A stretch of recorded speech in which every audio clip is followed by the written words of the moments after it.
This happened to me about 11 years ago while walking home from a friend's house at night. I'll just get straight into it.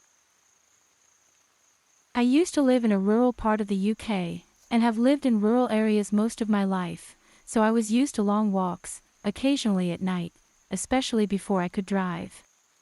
They never bothered me too much. I'd get creeped out occasionally, but this one night was the most terrifying experience I ever had. There was this one friend who used to live roughly 3 miles away from my house. He had cool parents and my other friends, and I would often go over his house, play video games, and hang out. Occasionally, this meant walking home at night if I stayed late. There were 2 ways back from his house. One was the roadway, which was about 5 miles long, and took about 30 to 45 minutes. The roads were very quiet and eerie sometimes, but they were lit by street lamp, so it never bothered me walking this way. The other way was a shortcut through some woods, which took off about 2 miles, and the wooded bit was about a mile long. I often favored the wooded shortcut and have probably walked it over 100 times. The woods were dark, however, combined with the lack of ambient light due to living in a rural area. You had absolute abyssal darkness. Luckily, most of the time I had my phone light to walk with, but sometimes my phone would die, or the battery would be so low, the flash wouldn't work and I'd have to use my screen light. As you've probably guessed by now, this was one of those occasions.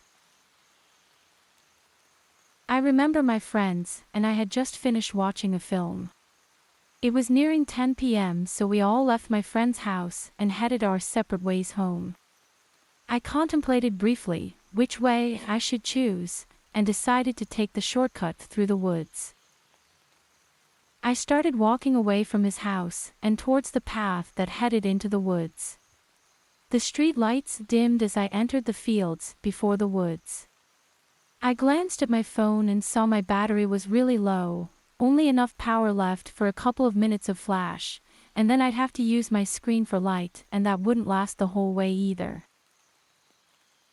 As I saw the tree line approaching, I switched on the flash and followed the well-trodden path into the dark.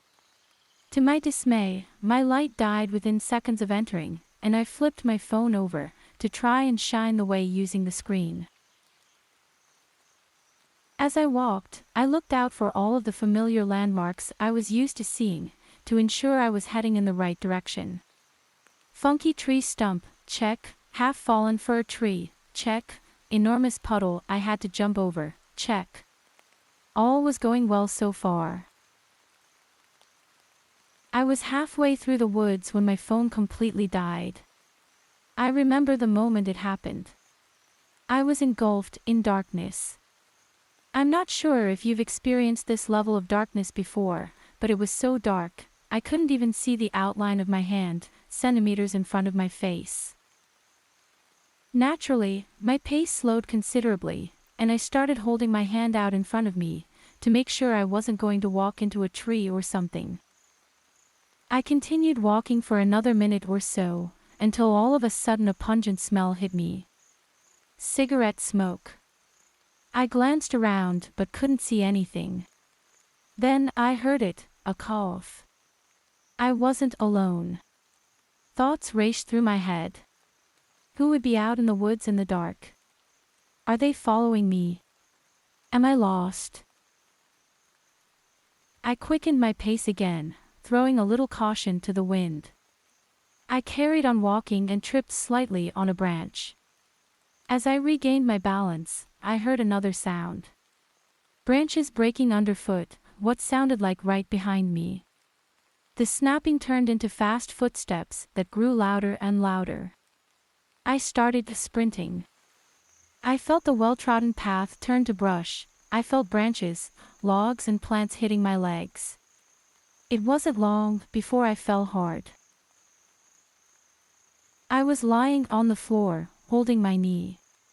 I could still hear branches snapping around me and a voice muttering something. I didn't dare move. Then all of a sudden, they turned on a torch.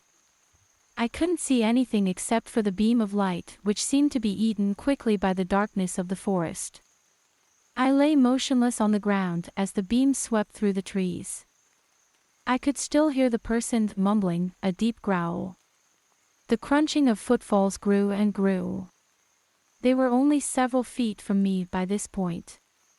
I couldn't breathe.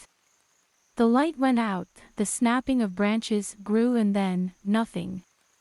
Absolute silence. My eyes were wide open, but I couldn't see anything. Then, I could hear wheezing. Right above me. I wanted to cry. I wasn't sure if the person could see me or not. They could have been staring right at me and I wouldn't know. This carried on for about 5 minutes until the crunching of leaves and snapping of twigs started up again and got fainter and fainter as they moved away from me. I remember lying down for another 5 or 10 minutes, contemplating my escape. Like an idiot, I would ran off the path, but I wasn't sure which way was back to it, or was home. I didn't really care, I thought. I was going to walk in one direction until I left the woods and get home from there. I knew as soon as I started moving again, if the person was still in the woods, they would hear me. So, should I run, or try and sneak out? I opted for the latter. I slowly rose to my feet, listening constantly to my surroundings, picked a direction and started walking. I wasn't perfectly quiet, but quiet enough to be sure I wouldn't be heard from too far away. I kept hearing snapping sounds and rustling in the distance, and every time I froze, I'd hold my breath, until I was happy no one was there, and then start walking again. I repeated this pattern for what felt like an eternity until eventually I found the path. I screamed for joy in my mind and sped up my pace. After another 10 minutes I saw it. Light. Street lights filtering in through the trees. I'd never been so happy to see a meager street lamp. But as I progressed to the end of the woods, my heart sank. At the end of the path was a black silhouette. Unmoving, contrasted against the light background, was the dark figure of a man. What should I do? Maybe it's a different person. Perhaps it's someone walking their dog. I froze and watched them silently, but they didn't move at all. They just stood there like they were guarding the entrance to the woods. I didn't know what to do. By this point, I'd had enough. I was so close to getting out, I decided to just run straight towards the exit, straight towards them. I was a 6-foot young man. If they wanted to stop me, they'd have a hard job of it, I thought. So that's what I did. I started sprinting. The figure grew and grew, and as I reached them, I stepped to the side. I heard someone growl loudly and felt something clip the back of my head and tug the back of my jacket. I cleared the sheep gate in one leap and sprinted into the light. I eventually stopped running when I could see the first house and looked back. The entrance to the woods was quite far away now, and I couldn't see anyone standing by the entrance. Relaxing a bit more now, I finished my walk home. That's pretty much it. I know I could have overreacted. It could have been someone out for a walk in the woods, a dog walker or camper. But what I thought was strange was that they didn't use their torch except briefly on one occasion. Once they heard me, they also actively seeked me out. Who knows what would have happened if they caught me? In any case, I never walked that way home alone again, not at night anyway.